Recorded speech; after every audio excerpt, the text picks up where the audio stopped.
시청자 여러분 안녕하십니까? 좋은 아침입니다. 대망 FOMC 회의까지 이제 단 하루밖에 남지 않았는데요. 금리 인하냐 동결이냐, 현재 시장 관계자들은 인하 쪽에 베팅하고 있는 모습이죠. 그런데 연준 위원들이 정작 금리를 낮추더라도 시장의 과도한 흥분을 가라앉히기 위해서 파월 의장은 정작 매파 스탠스를 취할 거라는 의견들도 함께 나오고 있는데요. 과연 산타랠리를 위한 발판이 마련될 수 있을지 저희와 함께 지켜보시죠. 그럼 간밤 미국 증시의 마감 상황부터 바로 한번 확인해 볼까요? 밤사이 미국 증시는 FOMC의 경계감이 팽배한 가운데 혼조세로 출발했는데요. FOMC를 다 보고 나서 포지션을 정해도 늦지 않다는 분위기가 확산되면서 시장에서도 짙은 관망세가 나타난 하루였습니다. 특히 다우지수의 경우엔 JP모건의 주가 급락세가 발목을 잡으면서 장중 한때 하락 전환되기도 했는데요. 결국 내일 FOMC 회의의 뚜껑을 열어봐야지 증시의 추가적인 방향성이 정해지지 않을까 싶고요. 한편 채권과 외환 시장은 미국의 고용 지표를 주시하면서 움직였는데요. 간밤에 졸츠 보고서와 ADP 민간 고용 수치가 발표됐었죠. 다음 장을 통해서 국채금리 흐름도 같이 한번 확인해 볼까요? 두 보고서 모두 고용 반등을 시사하면서 국채 금리에는 상방 압력을 가했는데요. 통화 정책에 민감한 2년물 국채 금리는 장중 한때 3.6%를 넘어서기도 했고요. 또 10년물 국채 금리도 현재 4.18%에서 거래 중입니다. 또 달러 인덱스도 엔화 약세 속에서 상승 흐름을 이어갔는데요. 현재 엔달러 환율이 다시 157엔까지 근접한 상태죠. 엔화 약세 여파로 달러 인덱스는 다시 99.2 정도까지 올라섰고요. 또 원달러 환율은 역외 시장에서 현재 1,470원대에서 거래 중입니다.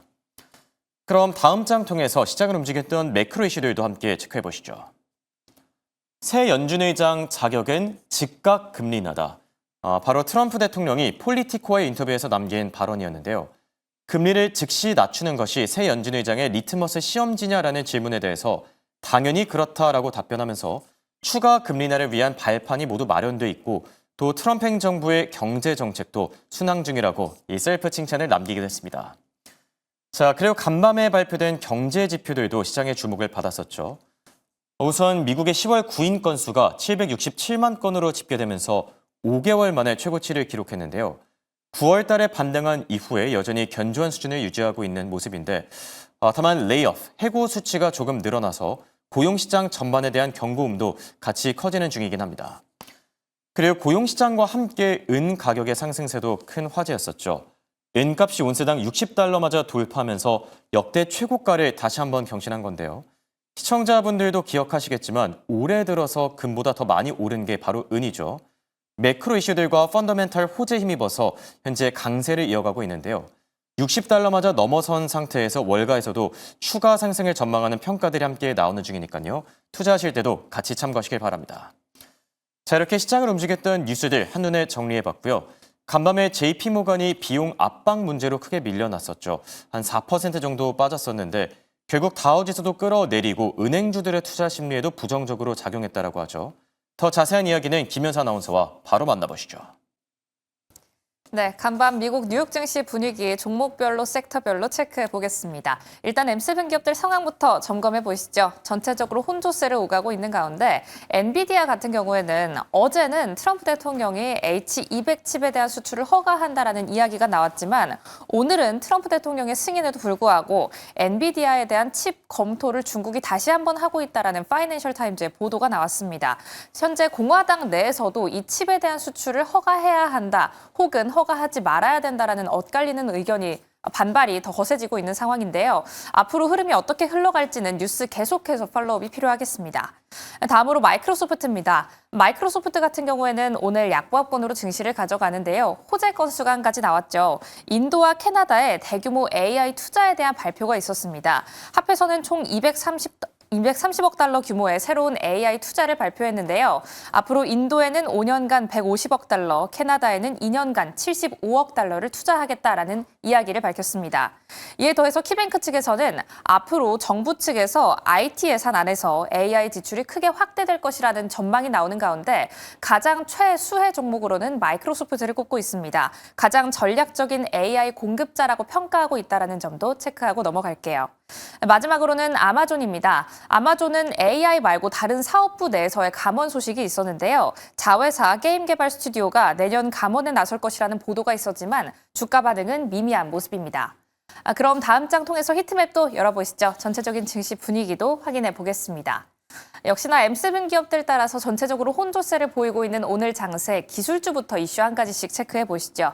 먼저 마이크론입니다. 마이크론을 향한 IB들의 긍정적인 시선은 계속해서 나오고 있는데요. 앞으로 추가적인 상승에 대한 여력이 충분하다라고 이야기하면서 도이치뱅크 측에서는 기존 목표가 200달러에서 280달러까지 큰 폭으로 상향 조정하는 모습이었습니다. 오는 17일 실적 발표가 기다리고 있죠. 실적 전후로 주가 흐름 어떻게 바뀌는지 체크를 해보셔야겠고요. 17일 실적 발표를 앞두고 있다면 내일 실적 발표를 앞두고 있는 건 오라클입니다. 오라클을 두고는 IB들의 의견이 정말 분분하게 갈리고 있는데요. 벤진가 측에서는 높은 부채에 대한 우려감을 아직까지도 표시하고 있는 모습이고요. TD 코wen 측에서는 오히려 실적이 분위기를 반전시킬 수 있을 것이다라고 이야기하고 있습니다. 내일 새벽 6시 5분을 기해서 실적이 발표가 되니까요. 굿모닝 오늘의 증시와 함께 흐름 함께 팔로우 해보시죠. 그렇다면 제약 바이오단의 이슈도 체크해 보겠습니다. 오늘 전반적으로 백신주들이 나란히 약세를 보였는데요. 일라이릴리 강보합권에 그치는 모습 확인하실 수가 있고요. 전체적으로 빨간불을 켜내고 있다는 부분도 확인하실 수가 있습니다. FDA 관련해서 보도가 한 가지 나왔죠. FDA가 코로나19 백신 관련 사망 원인을 조사하고 있다는 보도가 나오면서 전반적으로 백신주들이 약세 흐름을 보이는 모습이 포착됐습니다. 특히나 이 안에서 화이자 같은 경우에는 호재 건수가 있었음에도 밀렸습니다. 중국의 기업과 함께 21억 달러 규모의 경부용 비만 치료제 라이선스 계약을 체결했다라는 소식이 나왔음에도 불구하고 전체적인 부담감에 힘입어서 약세 흐름 보였다는 점도 체크하겠습니다. 마지막으로 비트코인입니다. 비트코인 관련주는 오늘 큰 폭의 흐름을 보여내진 않았지만 전체적으로 전망에 대해서 약세 흐름이 포착되고 있습니다. SG부터 번스타인까지 전망을 하향 조정했다라는 흐름 포착되고 있는데요. 하지만 이 안에서 가장 큰 폭으로 빠졌던 건 금융주였죠. JP모건 이슈 어떤 부분이 있었는지 다음 장 통해서 체크해 보시죠. JP모건이 어떤 의견을 내놓았느냐, 간밤에 이런 이벤트 하나가 있었습니다. 골드만삭스의 금융 서비스 컨퍼런스가 있었는데요. 이 회의에서 JP모건 소비부문 관련 CEO가 내놓은 언급 때문에 은행주 전반의 약세 흐름이 연출이 됐습니다. 앞서 언급이 된 것처럼 다우지수도 소폭 빠지는 모습을 보여줬는데요. 어떤 언급이 있었는지 체크해 보시죠. 일단 소비자 환경이 조금 더 취약해졌다라는 이야기를 먼저 내놨습니다. 그러니까 쉽게 풀어보자면 일반 서비스를 하는 사람들, 일반 소비를 하는 사람들이 돈을 쓸 여력이 약간 어려워졌다라는 이야기죠. 돈을 좀 덜 풀 수도 있겠다라는 언급이 나왔다는 겁니다. 여기에 더해서 내년 연간 비용은 1,050억 달러에 이를 것이다라는 언급도 함께 내놨는데요. 기존의 예상치가 1,010억 달러였기 때문에 예상치보다 높아졌네에 대한 우려 섞인 시선도 있었지만 비용이 증가하면 아무래도 전체적인 이익이 큰 폭으로 감소하기 때문에 이에 대한 우려감도 함께 불거진 것으로 포착되고 있습니다. 다음으로는 올해 신용카드 대손율도 약 3.3%에 이를 것이다라는 이야기도 함께 내놨는데요. 대손율이라는 글자를 좀 이해해 볼 필요가 있습니다. 빚을 갚을 수 있는 여력이라는 거죠. 이 때문에 3.3%로 증가할 것이다라는 이야기는 앞으로 소비자들이 카드를 쓸 때 이 신용카드에 대한 대출금을 제때 납입하지 못할 가능성이 커졌다라고 풀이할 수가 있습니다. 하지만 호전적인 이야기도 함께 내놨습니다. JP모건의 다른 사업 부문은 문제가 없을 것이다라는 이야기를 함께 내놨지만 이런 이야기가 나오면서 투자자들은 소비 환경이 조금 더 나빠지는 것 아니야라는 우려감을 표출하게 된 거죠. 이 때문에 JP모건 이런 소식이 나오자마자 큰 폭으로 꺾이는 모습 보여줬고요. 주가는 하락세를 면치 못했습니다. 이에 더해서 전체적인 그 은행주 안에서도 하락세가 나오는 모습이었는데요. JP모건이 가장 짙은 빨간불 4%대 하락하는 모습을 보여주고 있고요. 다우존스 지수도 함께 밀려나는 모습을 보여줬습니다. 소비 환경에 대한 우려감도 점점 커지고 있는 지금 투자에 대한 중심은 어떻게 잡아봐야 할까요? 지금부터 바로 고민하러 가시죠. 자, 이번엔 미국 증시 핫한 이슈들 그리고 핫한 종목들 체크해보는 굿모닝 라이브 시간입니다. 도움 말씀에 타이거인베스트 황윤석 대표와 함께합니다. 안녕하십니까? 안녕하십니까? 대표님, FOMC 회의를 하루 앞둬서 그런지 투자자들도 확실히 눈치를 많이 보고 있는 것 같습니다. 네. 3대 지수가 혼조세로 거래를 마쳤는데 오늘 증시는 어떻게 보셨을까요? FOMC 경계감이 아주 극도에 달아 있는 걸로 보여지고요. 특히 분열된 연준이 25bp 인하하는 건 뭐 이미 시장이 다 알고 있지 않습니까? 그렇죠. 그 이후에 매파적인 시각으로 발표를 할까봐 시장이 크게 우려하고 있는 것 같습니다. 금리 인하를 이제 하루 앞둔 D-1일인데 시장 반응이 이렇게 시큰둥한 건 최근에 참 보기 드물었던 것 같아요. 네. 예, 그래서 지금 시장이 굉장히 혼조를 보이고 있다라는 건데요. 지금 이런 흐름이라고 한다면 사실은 좀 투자자분들 같은 경우는 좀 경계하실 필요가 있을 것 같아요. 네. 그래서 저는 뭐 일정 부분 현금 비중을 좀 확보해 놓고 있는 게 좋지 않을까 생각되고요. 네. 무리한 추격 매수 자제하실 필요가 있다라고 말씀드릴 수 있겠습니다. 좋습니다. 자, 투자 전략에 대한 내용까지 짧게 들어봤고요. 자, 그럼 이제 굿모닝 라이브 이슈픽으로 시장을 또 본격적으로 들여다보도록 하겠습니다. 오늘 올라온 세 가지 주제입니다. 연준의 갈라진 표심, 그리고 트럼프 사위도 참전했다. 여기에 BOJ의 금리 인상 시동까지. 자, 총 세 가지 주제 올라와 있는데요.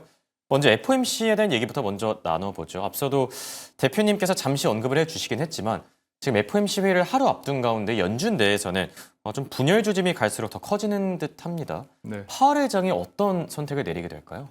지금 아무래도 뭐 25bp 인하 쪽에 무게를 둘 것이다라고 보는 시장 반응이 뭐 우세하다고 말씀드릴 수 있겠습니다. 그래서 지금 연준 위원들의 성향, 지금 투표 성향을 분석한다고 하면 5대 4대 3 정도가 나오지 않을까 이렇게 보고 있어요. 그렇죠. 그러니까 그것만 해도 사실은 뭐 금리 인하 쪽에 지금 금리 인하 찬성파 얘기 지금 화면에 나오고 있잖아요. 근데 네. 뭐 그 지금 데일리 총재 같은 경우는 사실은 좀 불확실하다 볼 수 있고요. 또 동결파들 지금 나오고 있고요. 그러니까 매파와 비둘기파 또 나뉘고 있는데 지금 보면은 지금 캐비넷셋 그 차기 연준 의장 후보 네. 같은 경우는 추가 인하가 필요하다라고 이미 밝히고 있는 상황이고요. 그렇죠. 지금 대다수 연준 위원들 같은 경우는 AI 덕분에 뭐 생산성이 좋아서 금리를 내려도 된다 이런 캐비넷셋 주장에 대해서 현실성이 없다고 보고 있습니다. 그럼에도 불구하고 파월 의장을 비롯해서 이번에는 25bp 인하가 지금 우세하다라는 말씀을 드릴 수 있겠는데요. 특히 연준의 비공식 대변인이라고 하는 월스트리트 저널의 이제 닉 기자 있지 네. 않습니까? 닉 기자 같은 경우는 지금 이렇게 분열돼 있는 상황에서도 금리 인하를 할 것이다라고 예상을 하고 있는 상황으로 나타나고 있습니다. 그래서 문제는 이제 금리 인하하고 나서 어떤 발표를 하느냐인데요. 파월 의장은 이번에 금리를 내리는 대신에 향후 추가 인하의 문턱을 높이는 전략을 가져갈 것이다. 이렇게 예상을 하고 있고 그래서 문제는 이번에 금리 인하가 문제가 아니라 내년 1월 이후에 추가적인 금리 인하에 대한 어떤 시그널을 줄 것이냐가 시장의 관심이고요. 네. 또 연준 내부에서 이미 물가가 다시 오를까 봐 금리를 동결해야 된다 하는 매파 쪽과 고용 시장이 이미 악화되고 있는 상황에서 금리를 내리지 않으면 돌이킬 수 없는 결과가 올 것이다라는 비둘기파가 팽팽하게 맞서고 있다라고 지금 시장에서는 전망을 하고 있다 하는 점도 말씀드릴 수 있겠습니다. 네. FOMC 프리뷰 격으로 첫 번째 주제 확인해 봤고요. 두 번째 토픽은 워너브라더스 인수전입니다. 저희가 어제도 좀 상세하게 전해드렸었는데 지금 이 워너브라더스 쟁탈전이 뭐 점입 가경에 이르고 있는 것 같아요. 격화되는 쩐의 전쟁에서 승자는 누가 될까요? 지금 판은 또 바뀌고 있는 모양새입니다. 네. 그래서 보면 이 지금 20년 된 OTT가 100년이 넘은 그 회사를 인수한다고 네. 하는 건데, 그러니까 우리 비교를 하면 다윗이 골리앗을 먹겠다라고 하는 것과 예. 뭐 유사하다고 말씀드릴 수 있겠습니다. 엔터테인먼트 업계의 지각 변동이다 이렇게 시장에서는 보고 있는데요. 불과 며칠 전까지만 해도 거의 그 넷플릭스가 인수하는 걸로 판이 짜여졌었잖아요. 네, 실시되고 있었죠. 네, 그런데 지금 확 바뀌었습니다. 파라마운트 스카이댄스가 지금 넷플릭스의 워너브라더스 디스커버리 인수를 저지하기 위해서 트럼프 대통령의 사위까지 동원을 했어요. 제랄드 네. 쿠슈너까지 동원을 했고요. 또 오라클의 창업자인 레리 앨리슨, 그다음에 지금 중동의 국부 펀드들 포함해서 거물급 투자자들을 내세워서 적대적인 M&A를 지금 제안하고 있는 상황입니다. 그런데다가 뭐 뱅크 오브 아메리카, 시티그룹, 아폴로 이런 쪽에 540억 달러 브릿지론에다가 뭐 407억 달러 지분 투자까지 지금 내세우고 있는 상황인데요. 이렇게 된 이유는 무엇보다도 트럼프 대통령이 넷플릭스 딜에 대해서 반독점 우려를 제기하면서 직접 관여하겠다라고 발표한 게 도화선이 됐다고 말씀드릴 수 그렇죠. 있겠고요.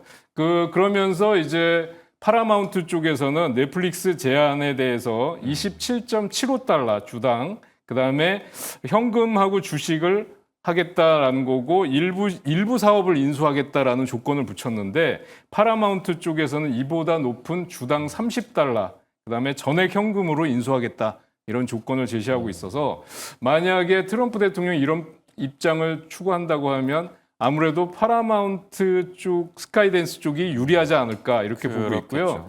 지금 이 관련된 세 기업의 주가를 차트를 통해서 한번 보여드리도록 하겠습니다.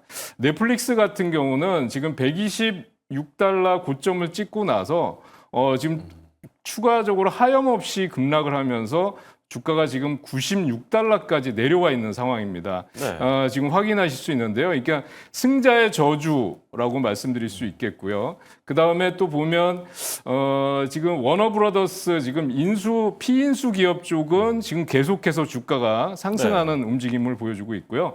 좀 전에 말씀드렸던 파라마운트 스카이댄스 같은 경우는 최근에 20.96달러 고점을 기록하고 나서 조금 그 저점까지 내려왔다가 다시 반등을 하는 움직임을 보이는데 특별한 움직임은 없다 이렇게 네. 말씀드릴 수 있겠습니다.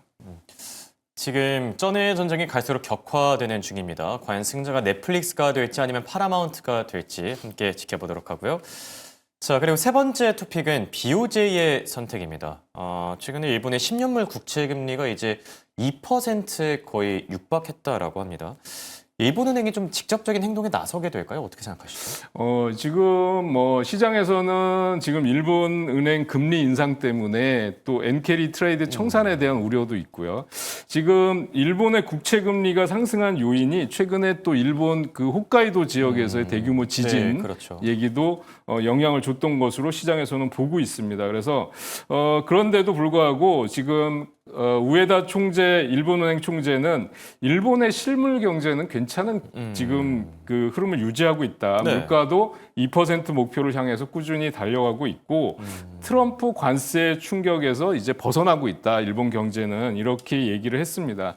근데 이제 일본 BOJ에서의 금리 인상은 뭐 거의 기정사실화되는 분위기인데 그렇죠. 일본이 지금 이렇게 계속 금리를 올릴 수 있는 입장은 아닌 걸로 보여져요. 그래서 왜 그럴까요? 이게 왜 그런가 하면 지금 경기 침체에 대한 우려도 있고요. 일본의 경기 부양에 대한 우려가 있기 때문에 금리를 계속해서 올릴 수는 없는 상황이고 그래서 이번 1회에 대해서 일단 금리 인상을 하고요. 네. 또 미국을 비롯한 다른 국가들이 금리를 내리는지를 또 지켜보고 대응을 할 수밖에 없는 입장입니다. 그래서 지금 엔캐리 청산에 대한 우려는 제가 볼 때 그렇게 시장에서 염려했던 만큼 그렇게 큰 파장을 일으키지는 않을 것으로 네. 저는 전망을 하고 있습니다. 네. 여기 또 다카이치 총리 같은 경우에는 워낙 매파보다는 좀 더 비둘기파적인 분이시죠. 완화적인 통화 정책을 주장하고 있는 만큼 금리 인상 기조가 단기간에 좀 그치지 않을까 생각이 들기도 합니다. 자, 그리고 방금 전에 실적을 발표한 기업이 있습니다. 바로 게임스탑인데요. 과거에 밈주로 굉장히 유명했었죠.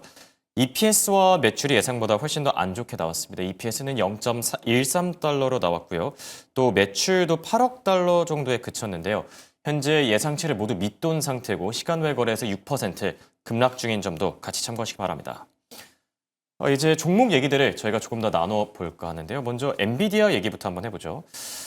트럼프 행정부가 지금 H200 칩의 중국 수출을 허용했는데 네. 오히려 중국 쪽에서는 또 한 발 물러서면서 밀당을 하는 모습입니다. 네. 상황이 어떻게 돌아오고 있는 걸까요? 지금 말씀해 주신 대로 트럼프 대통령이 이제 엔비디아 H200 칩에 대해서 중국 수출을 허용한다. 그리고 판매 수익금의 25%를 정부에서 가져가겠다. 지금 이렇게 발표를 네. 했잖아요. 그런데 중국 입장에서는 지금 주겠다는데 됐다. 막 이렇게 지금 이렇게 나오는 입장이에요. 그렇죠. 큰 소리 치는 입장인데요. 중국 같은 경우는 지금 이 사실을 시진핑한테 통보해서 미국 상무부 쪽에서는 지금 긍정적인 답변을 얻었다라고 했는데 막상 지금 보니까 중국에서는 이게 뭐 우리가 굳이 받을 필요가 없겠다. 접근 제한 추진을 하고 네. 있고요. 우리 내부적으로도 이미 칩 생산으로 해서 다 처리가 될 수 있는 상황이다. 이렇게 반도체 생산 자립까지 내세우고 있다 보니까 지금 엔비디아 주가가 지금 머쓱해지는 결과가 나타났습니다. 그래서 184달러 정도에 와 있었는데요. 지금 최근에는 189달러 부근까지도 올라오는 모습을 보여줬었어요. 그래서 190달러 근접하는 모습을 보여줬는데 지금 주가 상승 탄력이 좀 주춤하는 모습을 보여주고 있습니다. 그럼에도 불구하고 지금 그 월가 IB들 같은 경우는 그 엔비디아 대중국 수출 허용 때문에 앞으로 엔비디아 주가를 높여 잡는다 목표치를 네. 이런 얘기가 나오고 있고요.